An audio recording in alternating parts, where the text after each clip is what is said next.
lá, vamos prosseguir então a aula de medievo oriental, na história da Idade Média Oriental, continuando a falar sobre o islamismo.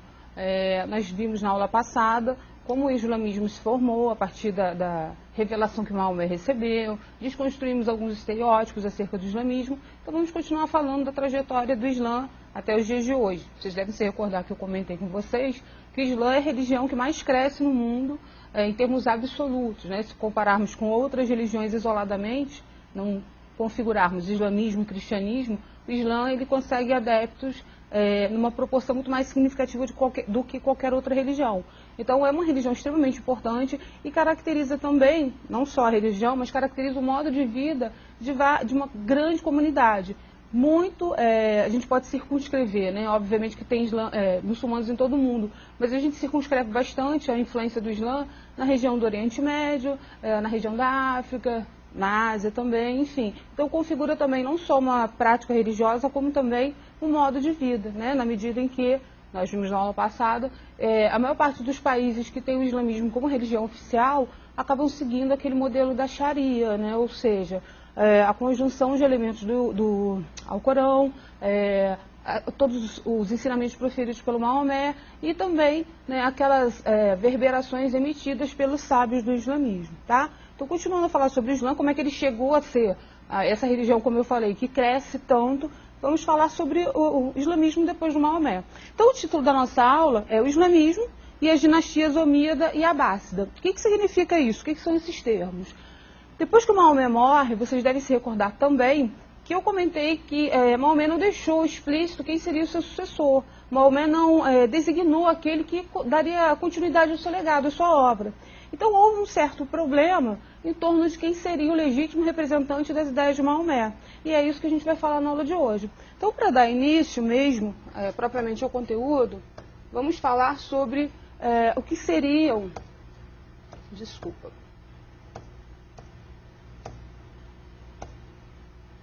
As premissas da aula, tá? Em primeiro lugar, compreender os fatores que levaram à criação do islamismo e o significado da expressão Rashidun. Quer dizer, nós já falamos sobre por que o islamismo foi criado, coisas características dessa religião, quais são os pilares dessa religião, mas o primeiro ponto é exatamente entender o que acontece após o Maomé. Então, esse termo Rashidun a gente vai aprofundar, obviamente, ao longo da aula, mas só para introduzir, né? Enfim, para remetê-lo já ao contexto. Os 4 primeiros sucessores de Maomé, eles eram chamados de califas perfeitos ou califas ortodoxos, esse termo Rashidun. Então eram pessoas muito próximas ao Maomé. Então a gente vai começar a ver como o Islã vai assumir a sua feição nos anos seguintes ao falecimento do Maomé, tá? Outro tópico que a gente vai abordar são os fatores determinantes para a expansão do islamismo. Ou seja, como é que o Islã, de uma religião circunscrita à Península Arábica, conseguiu atingir essa dimensão, né, geográfica que a gente conhece hoje.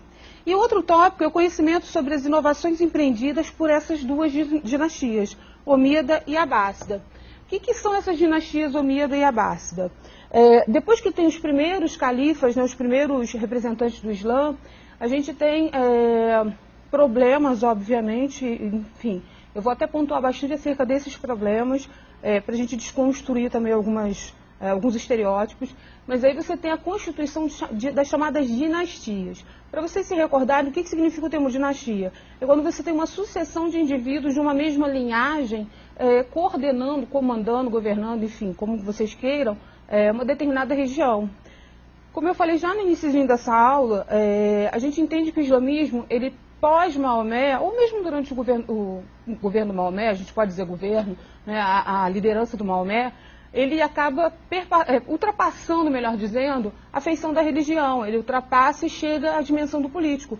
Então, o que acontece com essas dinastias é exatamente isso. Eles percebem que ou questão de interesse, a gente não vai entrar no mérito dessa questão, eles percebem que não há como você ter sempre problemas para ver quem vai ser o substituto nessa liderança, né, dos fiéis e nessa liderança dos governados, digamos assim. Então são estabelecidas dinastias, né? Indivíduos do mesmo clã, né? Lembre-se da aula sobre o início, os primórdios do Islã. A gente está falando de uma região em que os laços consanguíneos eles são extremamente importantes. Então você tem ainda essa modalidade clânica, embora tenha havido uma concentração, né?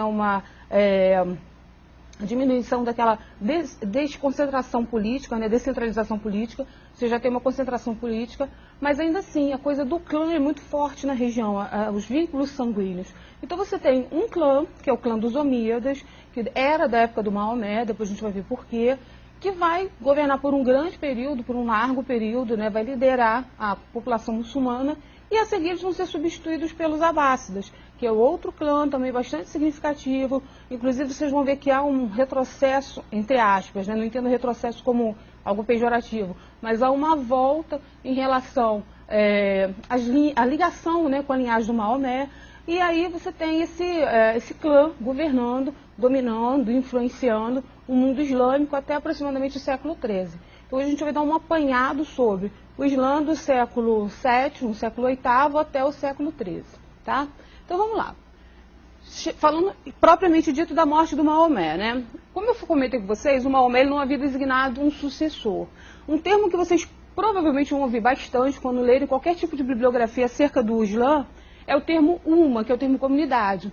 Então o Maomé morre, ele não deixa sucessor, mas ele tem 4 indivíduos, né, que eu listei aqui para vocês, que seriam aqueles, vou usar o termo discípulo na falta de uma palavra melhor, mas seriam seguidores, vamos usar esse termo, seguidores de primeira leva, né? Eram pessoas muito ligadas ao Maomé, ligadas também por questões consanguíneas, por relações estabelecidas via casamento, mas esses homens, eles aparecem imediatamente após a morte do Maomé, como possíveis sucessores, tá? Obviamente, lembrando, não custa lembrar, são nomes que vocês vão ler, vocês vão identificar, mas não é para decorar, porque história não é decoreba. Mas vamos lá. O Abu Bakr, que era sogro do Maomé, o Umar, Uthman e Ali, que estavam ligados ao Maomé por questões de casamento com as suas filhas. Vocês devem se recordar também que na aula passada nós comentamos que o Maomé, ele contraiu primeiras núpcias com a Khadija, né, que era uma viúva mais velha que ele, rica, e obviamente por uma questão, né, natural, ela acaba falecendo antes do Maomé.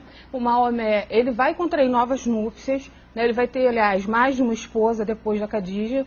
Ele vai ter, se não me engano, 3 esposas, sendo que uma acaba sendo a primeira esposa, né, que é a Aisha, que é a filha do Abu Bakr. E desses casamentos, dessas relações, ele vai ter também descendentes, mas o Maomé, curiosamente, não teve nenhum descendente masculino. Por que eu estou falando isso? Por que eu estou enfatizando isso?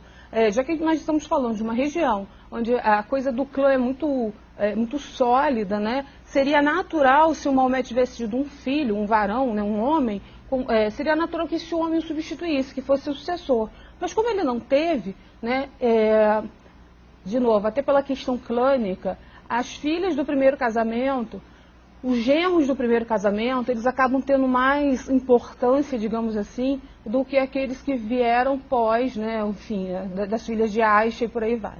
Então, seriam esses homens que eu citei, que estariam ligados ao Maomé por conta do casamento, e especificamente o Ali, né, que depois a gente vai ver que vai surgir uma grande controvérsia acerca da possibilidade do Ali ser ou não o seguidor do Maomé, porque ele tinha se casado com a filha, a Fátima, né, que talvez você já tenha ouvido falar, né, a mão de Fátima, que é um símbolo de proteção, enfim, por ele ter se casado com Fátima e ter tido com ela 2 meninos, né, o Hassan e o Hussein.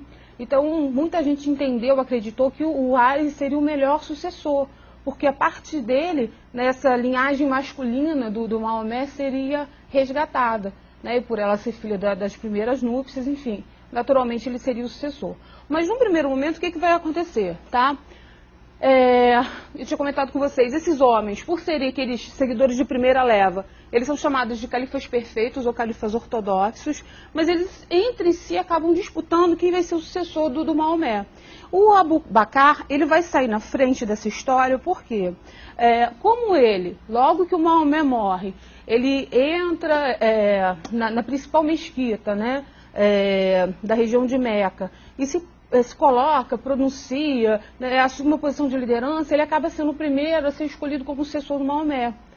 E, obviamente, ele vai encontrar uma gama de problemas para essa liderança. O primeiro problema, digamos assim, é exatamente a oposição desses seguidores de primeira leva, né, sobretudo Ali.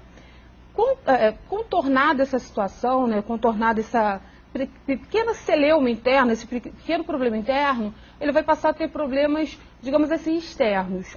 Vocês devem se recordar também que na aula passada, eu comentei que o Maomé ele foi um grande articulador, né? Um grande articulador político, obviamente, para além da religião que ele estava preconizando. Ele foi um óbvio e um excelente articulador político, porque ele conseguiu dirimir, né, diminuir as diferenças com as populações que viviam ao redor da cidade de Meca. E uma das populações que ele conseguiu contornar, que ele conseguiu trazer para junto de si, eram aqueles grupos beduínos, que nós comentamos na aula passada, que eram, né, nômades. Eles ficavam singrando, digamos assim, por toda a Península Arábica. Quando Maomé morre, é natural que esses grupos de beduínos comecem a questionar. Né? Aliás, era um questionamento que não era só dos beduínos. Muitas pessoas se questionavam se deveria existir Islã depois de Maomé. Se deveria ter continuidade essa nova forma de observar, né, a religiosidade, para além do Maomé, para além dos ensinamentos de Maomé. Então, o Abu Bakr, a primeira grande questão dele vai ser exatamente o quê? Tentar dirimir essas diferenças, tentar contornar essas diferenças, só que ele não consegue contornar essas diferenças, digamos assim, de forma muito pacífica, de forma muito harmônica. Então, ele vai partir mesmo para o confronto. Aí, de novo, vamos desconstruir os nossos estereótipos. Porque isso aconteceu porque os islâmicos, né, os muçulmanos são um povo belicista, né, porque a religião deles preconiza a guerra? Absolutamente. Eles são homens do seu tempo, eles são homens do seu contexto. Tá?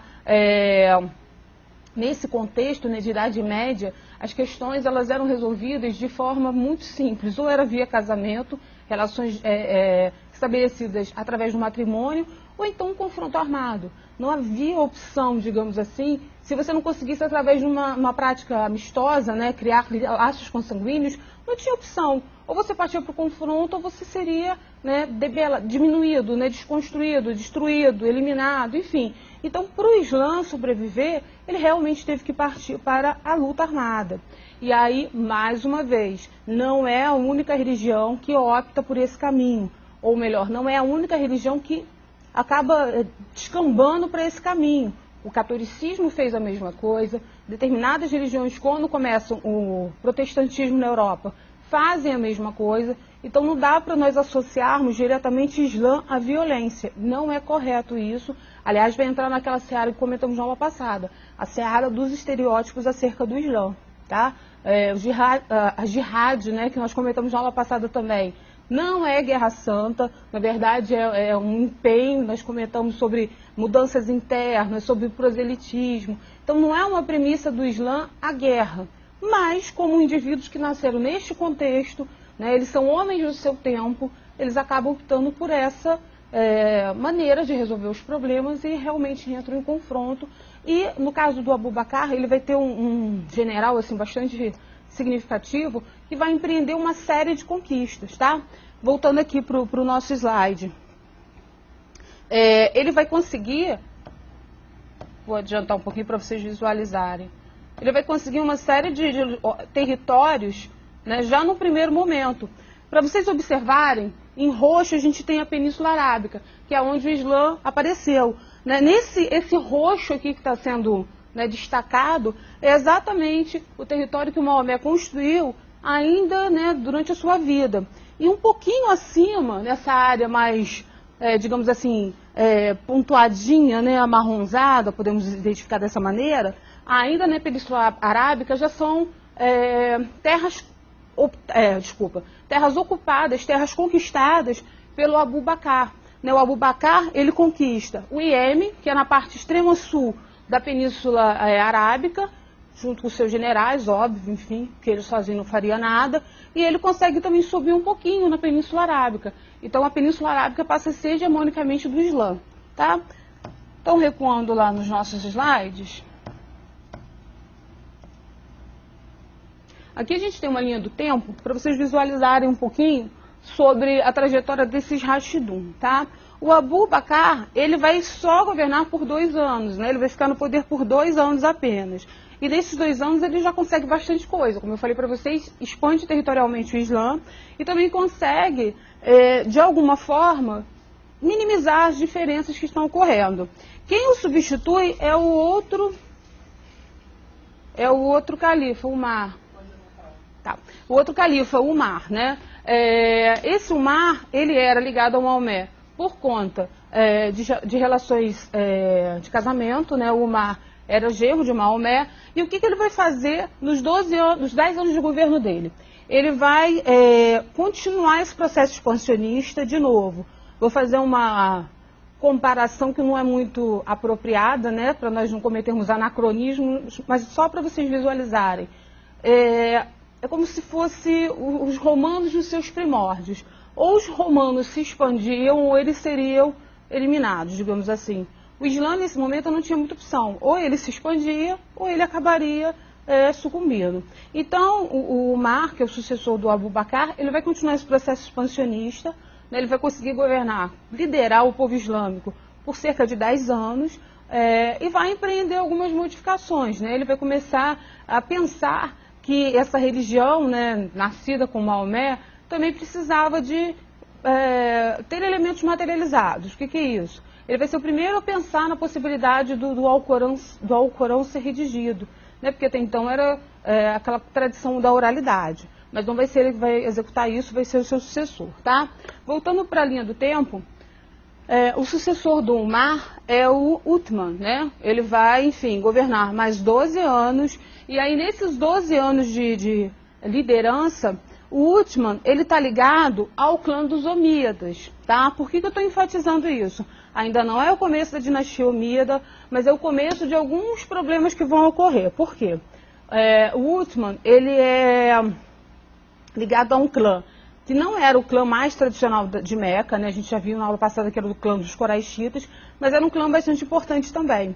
E aí o Uthman, ele vai ser acusado de uma série de ações não muito, digamos assim, ortodoxas, não muito corretas, né? Embora ele faça parte desse grupo dos califas ortodoxos, ou dos califas perfeitos, ele vai ser acusado de corrupção, de desvio de dinheiro, né? Coisas que a gente nem habitualmente ouve falar nos dias de hoje, mas enfim, né, isso é sarcasmo, né, gente? A gente ouve falar muito, é até estranho ouvir, que no passado isso acontecia também com toda frequência, mas acontecia. E ele vai ter também uma política que muitos islâmicos vão questionar, que é a política de conversão, ou seja, muita gente das áreas que eles conquistaram optaram por se converter ao Islã, porque a conversão ao Islã significaria a isenção do pagamento de impostos. Então, analise a seguinte situação, né? Você vive numa área, você tinha uma religião anterior, ou uma religiosidade anterior, não importa, e você, por ser conquistado por um determinado grupo, você acaba se convertendo à religião desse grupo, porque a religião desse grupo te assegura a isenção de impostos. Então, muitos muçulmanos começam a questionar se esses indivíduos, de fato, tinham se convertido, natural, né? E o Uthman não estava muito preocupado com isso, não. Inclusive, só para a guisa de curiosidade, provavelmente vocês vão encontrar o nome dele traduzido de outra forma, Othman ou Uthman, tanto faz. Mas, enfim, esse indivíduo, ele acaba sofrendo uma série de questionamentos sobre o seu governo, sobre o seu poder. Um dos grandes questionadores dele é exatamente o Ali, que era o genro de Maomé, que era casado com Fátima. Então, o que vai acontecer?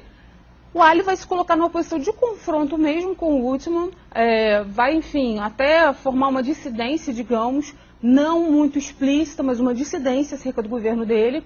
E aí o Uthman, fatalmente, acaba sendo assassinado.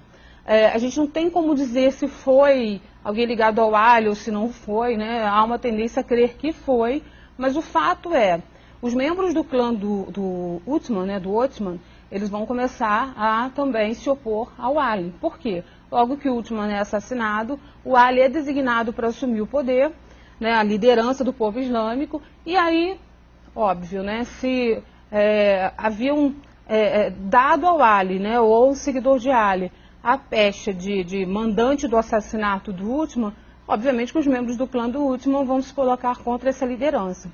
Então o Ali, ele vai comandar o povo islâmico, né, voltando aqui para o slide, por um pouquinho de tempo, assim, 5 anos, né? Se nós compararmos com o próprio Uthman, ele vai governar muito pouco.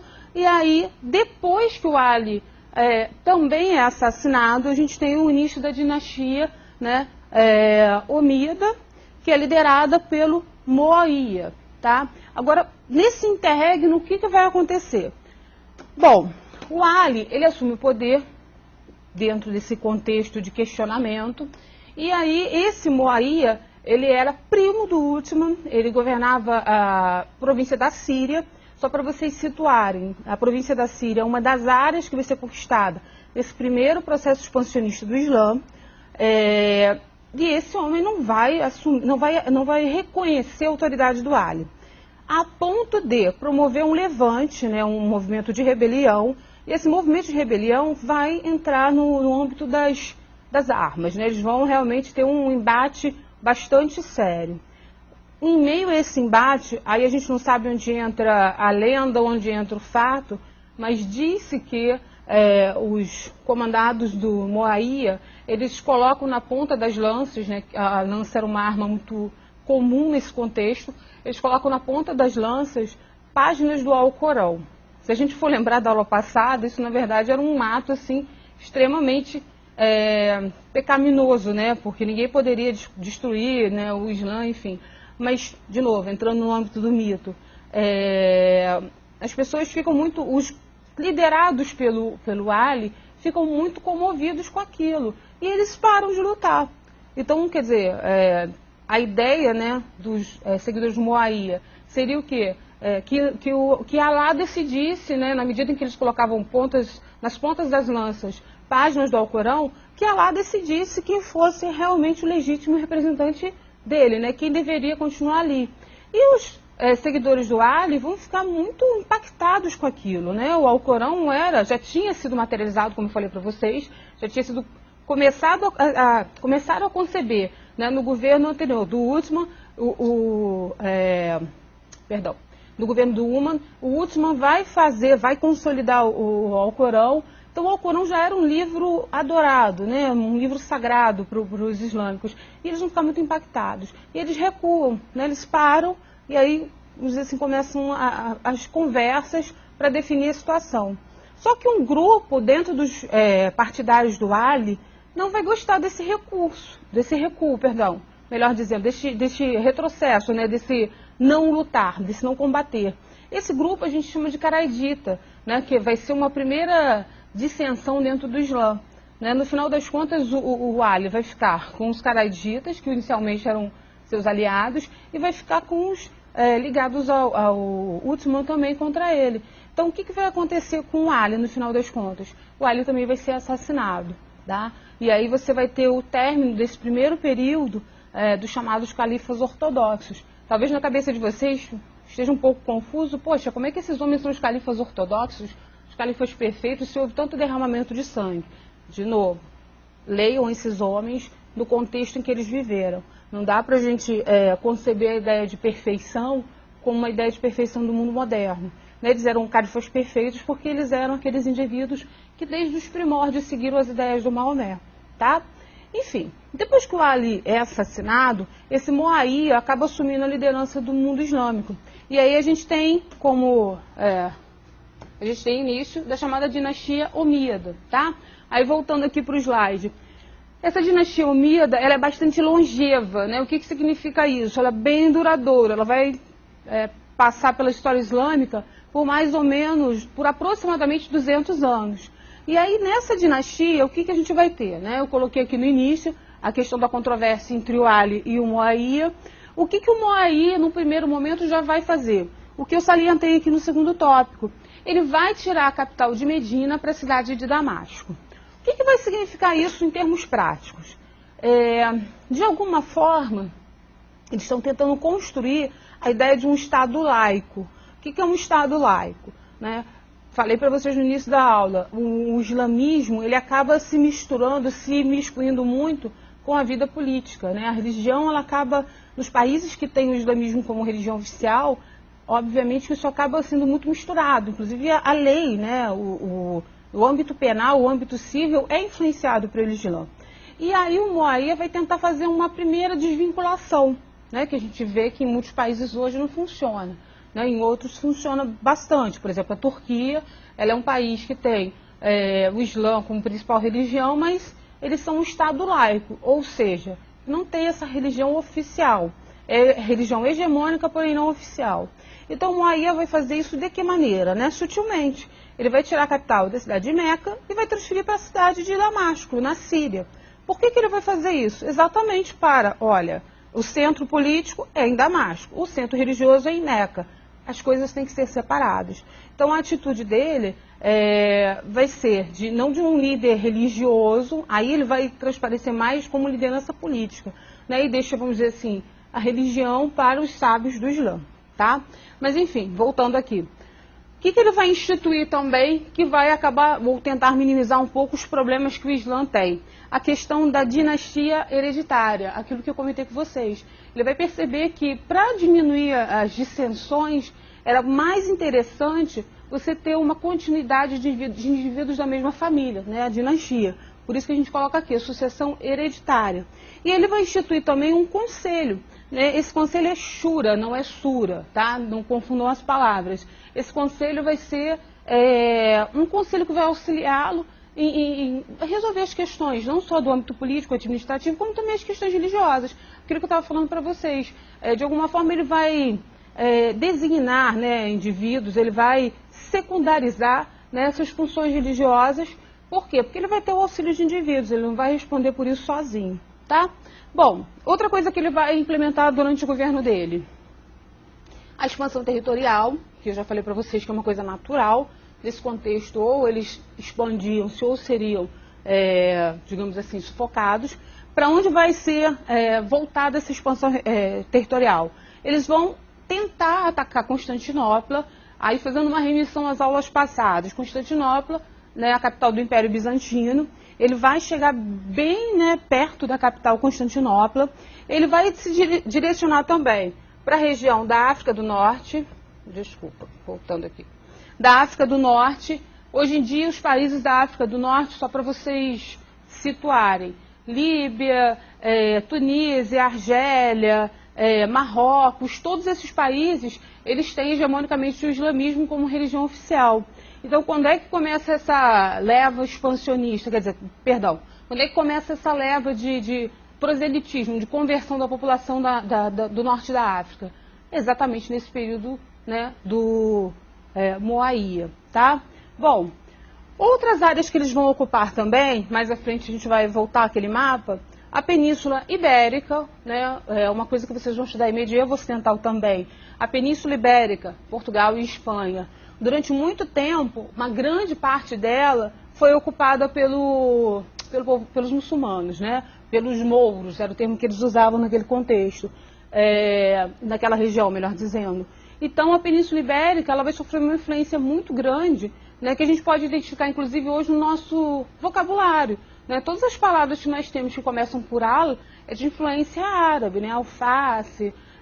Por quê? Exatamente pelo tempo que eles permaneceram dentro da Península Ibérica e, obviamente, que eles acabaram deixando o seu legado, a sua marca. Tá? E o Islã também vai atingir a região da Ásia Central, nesse contexto aqui. Ásia Central, aí você entenda a região próxima à Mongólia, tá? Eles vão conseguir ir para lá e vão chegar também à região que hoje é a Índia. A Índia, a gente lembra de Índia, a gente sempre associa, de repente, a budismo, né, o hinduísmo, mas hoje em dia a maior religião da Índia é a religião islâmica, tá? Bom, e aí o que acontece ao longo da dinastia Omíada? De novo, embora eles tenham tentado minimizar as possíveis celeumas internas, instituindo uma sucessão hereditária, a gente vai ter um problema muito sério com os seguidores do Ali. Né? Vocês lembram, nós estávamos falando que o Ali ele vai ser assassinado, até inclusive provavelmente por algum membro do clã Omíada, que também vai fazer isso por conta da possibilidade de algum seguidor do Ali ter assassinado o último, quer dizer, aquela coisa meio vendetta, né, vingança. Mas o fato é, os seguidores do Ali ainda não entendem, não reconhecem a autoridade deste indivíduo, né, do Moaia.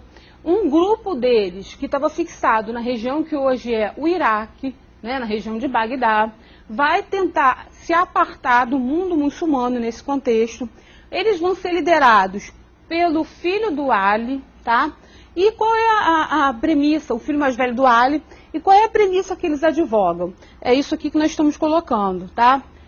Vocês provavelmente já devem ter ouvido falar dos xiitas. Quem são os xiitas? A origem dos xiitas é exatamente esse grupo de seguidores mais aguerridos do Ali. O Ali morre, depois vem o filho, primeiro o Hussein, depois o Hassan, o inverso, primeiro o Hassan, depois o Hussein. Então eles começam a defender a seguinte tese: quem deveria liderar o povo muçulmano seria um sucessor sanguíneo, né, ou seja, alguém que fosse da linhagem do Maomé. Quem era da linhagem do Maomé? Né, através do casamento, via casamento, com Fátima, você teria o Hassan e o Hussein. E, enfim, quem ascendeu ao poder não foi nenhum dos dois, foi o Muawiya. Esse grupo de Bagdá vai tentar impor o Hassan para a liderança, não vão aceitar, ele vai acabar sendo assassinado. Depois vem o Hussein. Vocês devem lembrar no estudo dirigido que nós temos ali um vídeo muito interessante sobre uma prática religiosa que até hoje é disseminada, sobretudo no Iraque, que o Iraque foi o foco desse movimento dos filhos do Ali. Eu falo interessante, pelo amor de Deus, não entendam ao pé da letra, porque é uma prática bastante sanguinária, né? Mas é interessante a festa que se construiu em torno desse fato. O Hussein vai tentar tomar o poder, né, do sucessor do Muawiya, ou seja, aquela disputa mesmo, clã dos Omíadas e o clã ligado ao Maomé. E aí o que acontece com o Hussein? Ele acaba sendo assassinado e degolado. Né, entre os povos antigos, entre os homens da Idade Média, essa coisa de conspurcar o corpo, o que significa isso? Você degolar, tirar a língua, tirar os olhos, essa coisa de você macular o corpo, né, embora hoje em dia a gente tenha uma dimensão um pouco diferente, né, a gente pense que o corpo ele vai perecer de qualquer forma, naquele contexto não. Essa coisa de você se viciar o corpo era muito forte. Então, até hoje, a população da região de Bagdá, né, do Iraque como um todo, celebra, se autoflagelando, né, os homens, eles começam a bater nas costas. É um espetáculo, assim, como eu disse, interessante, mas por outro lado bastante sanguinário, mas é uma forma deles se martirizarem porque eles não foram em socorro, quer dizer, seus antepassados não foram em socorro do Hussein, quer dizer, ele acabou perecendo, acabou morrendo de uma forma bárbara e eles não fizeram nada para socorrê-lo. E aí, de novo, aí voltando para o slide, o que vai acontecer? A gente tem a segunda grande dissensão do islamismo, até mais conhecida do que aquele dos caragitas, tá? Qual é a grande dissensão? Eu coloquei ali o termo árabe é shihali, né? Que na verdade, se a gente fizer uma corruptela para o português, dá origem ao grupo dos xiitas. O que são os xiitas? São aqueles indivíduos que entendem que o islamismo ele tem que ser liderado por alguém com algum vínculo com o Maomé. Então, se vocês ouvirem na televisão, os sunitas que brigaram com os xiitas, né, de repente na cabeça de vocês, meu Deus, mas por que dentro de uma mesma religião as pessoas brigam? Né? No caso, a origem dessa dissensão é exatamente esse contexto. O grupo dos xiitas entende que liderar o mundo muçulmano exige como prerrogativa uma ligação consanguínea com o Maomé. Ou seja, eles acham que só a linhagem do Maomé teria direito de ser hegemonicamente a chefia máxima do Islã. O grupo majoritário, né, o grupo dos sunitas, eu falo majoritário porque se a gente pegar a população islâmica, você tem um percentual de aproximadamente 15 a 20% de xiitas e os demais de sunitas. Então esse grupo majoritário acabou, em vários momentos da história islâmica, debelando, sufocando qualquer tipo de ação dos xiitas, tá? Agora, mais uma vez, já que trabalhamos com desconstrução de conceitos, muita gente faz aquela associação, xiita é o radical. Não, xiita não é o radical. Hoje em dia, muitos xiitas acabam optando, né, pelo martírio, pelas táticas suicidas, né? A gente às vezes associa xiita, grupo terrorista. Essa associação não existe, como a gente falou na aula passada, né? Os ismos, né, os fundamentalismos, eles estão presentes em todas as religiões. E no caso do Islã, os xiitas eles são mais ortodoxos, não é que eles sejam mais radicais ou que eles sejam mais terroristas, não é isso. Eles são mais ortodoxos. né? Ortodoxos porque eles vão lá nos primórdios, na origem, eles entendem, né, que Maomé que deveria ser a liderança e seus sucessores, enfim. Então é uma coisa de ortodoxia mesmo, não é uma coisa de radicalismo. Esses ismos a gente que associa hoje erroneamente, tá? Bom, então a dinastia Omida, como eu falei, ela segue até 750. O Hussein, que é o sucessor, né, teoricamente, para os xiitas do Maomé, ele vai morrer.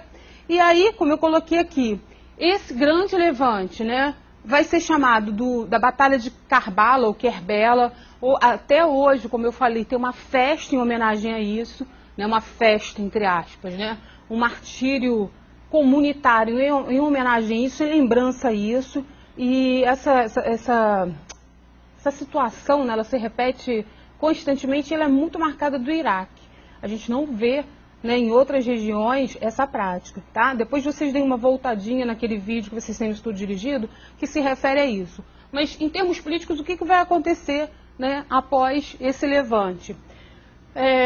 Os xiitas, né, esse grupo ligado, né, aos sucessores do Ali, eles vão se sentir um pouco perdidos, né, porque eles vão ter, num primeiro momento, seus líderes mortos, e aí vai aparecer um outro indivíduo, né, que vai tentar, que vai se colocar, que vai se posicionar de uma maneira como seguidor do Maomé. Por quê? Aí voltando para o slide, esse grupo, eles eram ligados ao Abbas, que era o tio de Maomé, por isso que eles vão dar origem a uma dinastia, a Abássida.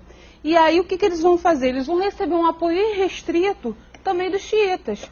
Por quê? A briga entre xiitas e omíadas já estava mais do que sacramentada.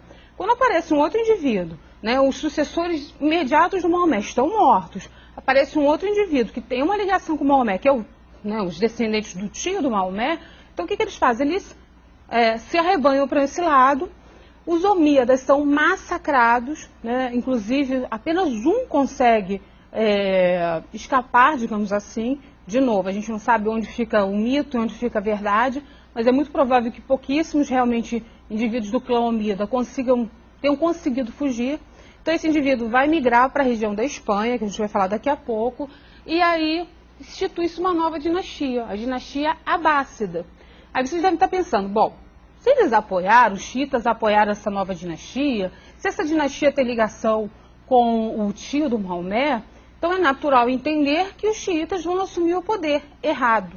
Quando a dinastia Abássida se consolida no poder em 750, quando eles ascendem ao poder, a primeira coisa que eles fazem é, sim, perseguir os omíadas e sim, oprimir os xiitas, curiosamente.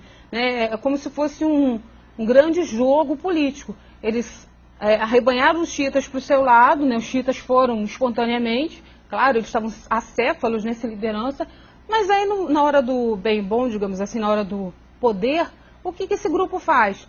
Vai tentar eliminar todo mundo, os seus pretensos aliados e os seus reais inimigos. E aí os omíadas praticamente desaparecem na parte do mundo oriental, só aparecem no mundo ocidental, e os xiitas vão ser visceralmente perseguidos. É claro que não vão ser eliminados, né, tanto que a gente tem até hoje, mas vão ser bastante massacrados, né, bastante perseguidos. Bom, esse indivíduo que era ligado ao tio do Maomé é o Abu Abbas, né, Abbas, por isso que é a dinastia Abássida. E o que ele vai fazer? Outra atitude bastante política. Ele vai tirar a capital de novo. Vocês lembram que a gente falou, a capital sai de Meca, vai para Damasco, e ele vai retirar a capital de novo de Damasco para Bagdá. Não é à toa, né? Vocês perceberam que todo o núcleo de questionamentos aos omíadas foi em Bagdá. Como ele está adotando uma política de eliminar os seus inimigos reais e os seus aliados momentâneos, o que ele vai fazer? Ele vai se deslocar para Bagdá, que é o foco dos xiitas, para, enfim, exercer um poder bastante ferrenho ali, tá? Então, de novo, uma ação política, essencialmente política. Bom, o que vai acontecer? Aquele clã dos omíadas que eu falei para vocês, que foi praticamente eliminado, praticamente desapareceu no mundo oriental.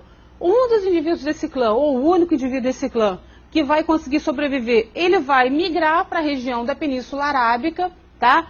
Região da Península Arábica, que a gente comentou, tinha sido alvo das conquistas, do expansionismo. Ele vai criar um emirado, né? Ele não vai criar um califado. Aí são terminologias que eles optam por utilizar. Ele vai se tornar emir da região que é Andaluzia, ou seja, o sul da Espanha. Ele vai criar um novo governo que a gente chama de Emirado de Córdoba, tá? Voltando aqui. Essa dinastia dos Abássidas, ela é muito longa, né? Mas o que vai acontecer? No primeiro momento, eles já perderam o domínio sobre a Península Arábica, porque um líder do clã Omíada migrou para lá e criou uma dissensão. Dentro do próprio território que eles tinham mais próximos, embora o Abbas tenha mudado a capital, eles não conseguem manter o poder como um todo. O Islã cresceu muito.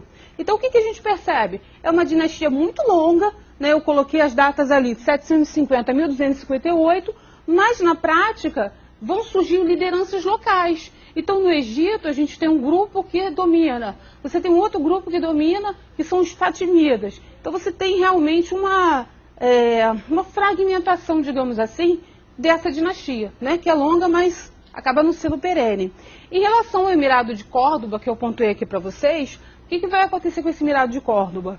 Mais à frente a gente vai estudar, vocês vão estudar em ocidental, né? Medieval ocidental e também oriental. Esse Emirado de Córdoba, ele vai ser foco, ele vai ser alvo do cristianismo, quando aconteceu um movimento chamado Reconquista, tá? A gente vai falar isso mais à frente, mas só para vocês entenderem, ali é um governo dissidente já no primeiro momento do Islã, tá? Bom, aí no mapa, só para terminar a aula, para vocês perceberem como o Islã vai crescer ao longo desses séculos, né? A gente chegou ao século XIII, né? Pontuamos o século XIII, que é o fim da dinastia Abássida, mas só para vocês perceberem esses movimentos expansionistas. Então você tem aqui, em roxo, aquela área, inicialmente do Maomé, essa área toda, né? Que é amarronzada, ela vai ser conquistada no governo daqueles Rashidun, dos califas ortodoxos, né? E você tem a expansão máxima, que é essa área rosinha mais claro, que é o mundo islâmico. Então, enfim, o Islã, nesse primeiro momento, ele consegue geograficamente se expandir enormemente, e nessa expansão, obviamente, que ele vai entrar em conflito com dois outros impérios, digamos assim. O Império Bizantino, que a gente esteve estudando há um tempinho, e vai entrar em confronto com outro império, que não é um império formal, mas é um império bastante interessante do medievo ocidental, que é o quê? A Igreja Católica. Não é um império conforme a gente concebe, não tem uma geografia definida, mas era uma grande influência no mundo ocidental. Tá? Então, assuntos para as próximas aulas, e aí nós concluímos aqui, inicialmente, o que o Islã representou nesse mundo medieval. Vamos voltar a falar do Islã, porque nós vamos falar agora, né, nas próximas aulas, do confronto, ou do encontro, digamos assim, do mundo islâmico com o mundo católico. Mas, enfim, isso é assunto para as nossas aulas 7 e 8 lá na frente. Até a próxima, então.